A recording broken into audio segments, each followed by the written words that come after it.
Big Brother Kosova nuk është thjesht një format televiziv, është një pasqyrë e hapur e shoqërisë sonë, një skenë ku karakteret zbërthehen dalë nga dalë dhe ku njeriu vihet përballë vetvetes.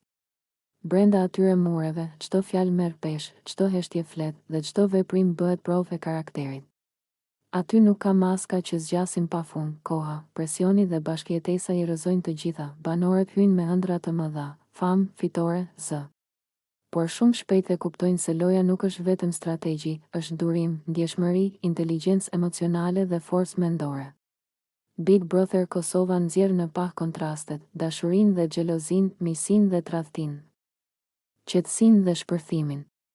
Çdo ditë është një betejë e vogël, jo kundër të tjerëve, por kundër vetes. Publiku bëhet gjykatësi më i madh.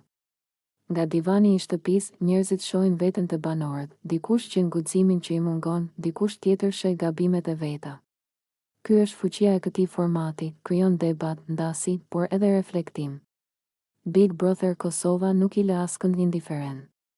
Ai provokon biseda në familjen, në kafene, në rrjetet sociale, bëhet pjesë e përditshmërisë. Ajo që e bën Big Brother Kosova të veçantë është ngjyra lokale, gjuha, humori, mentaliteti, emocionet tona ballkanike. Këtu qeshja dhe loti janë pranë njëra tjetrës. Një debat i nxehtë mund të pasohet nga një përqafim i sinqert. Një gabim mund të shndërrohet në mësim. Dhe ndonjëherë, një banor i nënvlerësuar shndërrohet në simbol force dhe dinjiteti. Në fund, fituesi nuk është gjithmonë ai që merr çmimin. Fitues është ai që del më i vërtet, ai që guxon të jetë vetvetja, me të mirat dhe të metat.